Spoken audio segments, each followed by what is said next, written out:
Hello students, पिछली video में आपने वज्र गुणन विधि सीख ली थी और प्रश्नावली 3.5 का आज सेकंड क्वेश्चन करते हैं। ये वज्र गुणन विधि पर बेस्ड तो नहीं है, लेकिन फिर भी ज़रूरी है, इंपॉर्टेंट क्वेश्चन है। तो देखते हैं क्या है क्वेश्चन। ए और बी के किन मानों के लिए निम्न रैखिक समीकरणों के युग्म के अपरिमित रूप से अनेक हल होंगे। ठीक है, अपरिमित रूप से अनेक हल होने की कंडीशन आपको पता है, वो होती है a1/a2 बराबर b1/b2 बराबर c1/c2।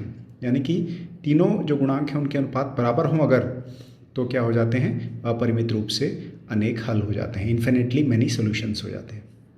तो यहाँ से आपको जो समीकरण युग्म दिया है वो है 2x + 3y बराबर 7, a - bx, यानी कि x का गुणांक पूरा क्या है, a - b, y का गुणांक क्या है, a + b, और ये बिना x y वाला है 3a + b - 2, ये पूरा।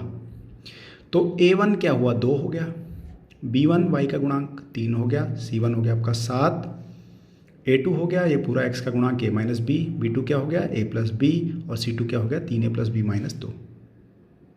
अब अपरिमित रूप से अनेक हल के लिए क्या होती है कंडीशन, मैंने अभी आपको बताई। तो आपने इसमें पुट कर देना है a1/a2, तो 2/a - b बराबर किसके हो जाएगा, 3/a + b बराबर किसके हो जाएगा, 7/3a + b - 2 के। ये लिख लिया आपने। अब ये तीनों आपस में बराबर हैं, तो हम दो दो करके हल कर लेते हैं। पहले और दूसरे को पहले लेते हैं, तो क्या आ गया, इस तरह आ गया। अब ऐसे गुणा कर देंगे आप आर पार, तो 2a + b बराबर 3a - b। अब 2a + b, तो 2a + 2b हो गया, 2 दोनों के साथ गुणा हो गया, इधर 3 दोनों के साथ गुणा हो गया, तो ये क्या बन गया, मैंने क्या किया, मैं ये -b वाला इधर ले आया तो प्लस हो गया, ये b a वाला 2a उधर ले गया तो 2a माइनस हो गया, तो ये हो गया 5b, ये हो गया a। ठीक है, तो 5b बराबर a। इसको आप कैसे लिख सकते हो, a - 5b बराबर 0 लिख सकते हो। 5b को इधर ले, उधर 0 बन गया, इसको पहला समीकरण मान लिया। a - 5b बराबर 0 आपका पहला समीकरण हो गया। ठीक है, अब ये पहला और दूसरा ले लिया, आप दूसरे और तीसरे को साथ लेके आप एक और समीकरण बनाइए। ठीक है जी, तो वो ये आ गया 3/a + b बराबर 7/3a + b - 2।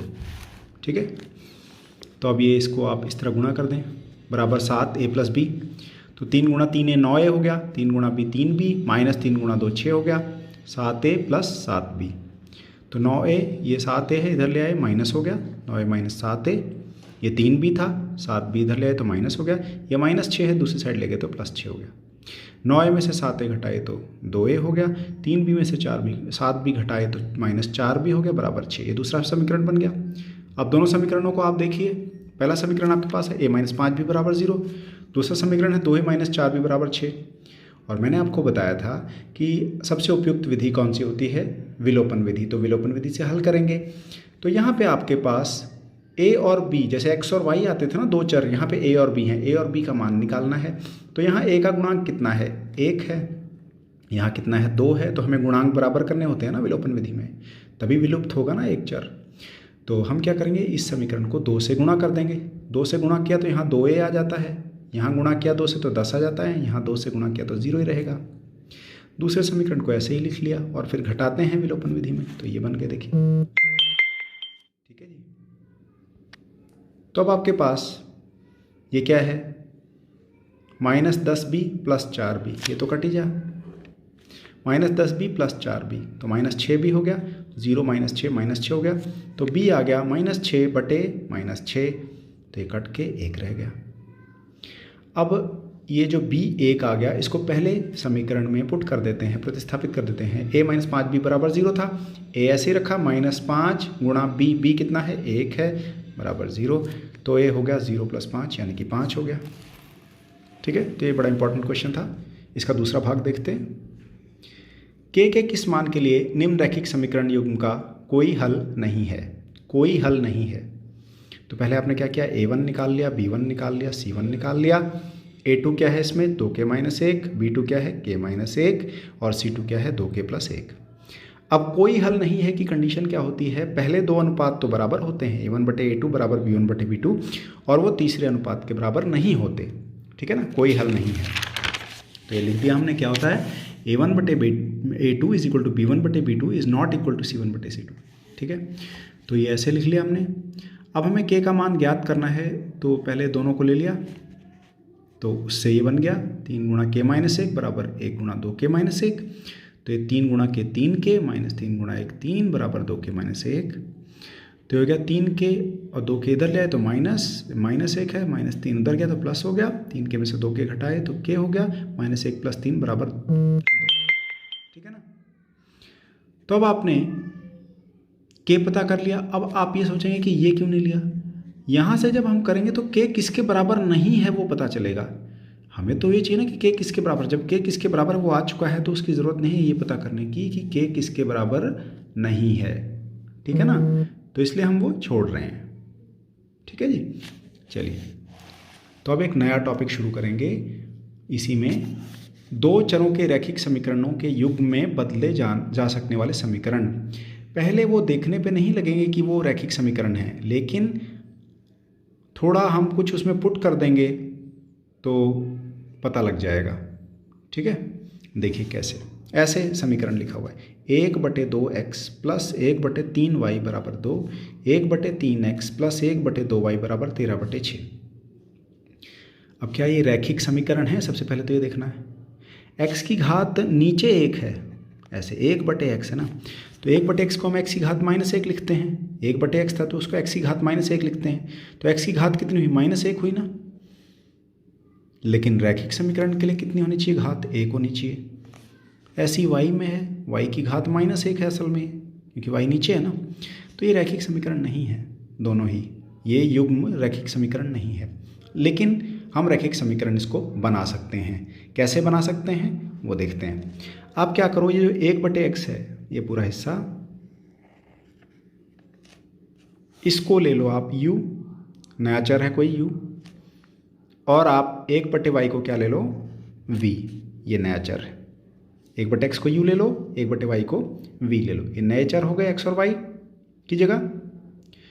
तो अब 1/x की जगह जब आप u लिख दोगे, u, ये u हो गया, तो ये बन गया u/2, यहाँ पे v/3 बराबर 2 ऐसे ही। तो क्या बन गया? u/2 प्लस v/3 बराबर 2।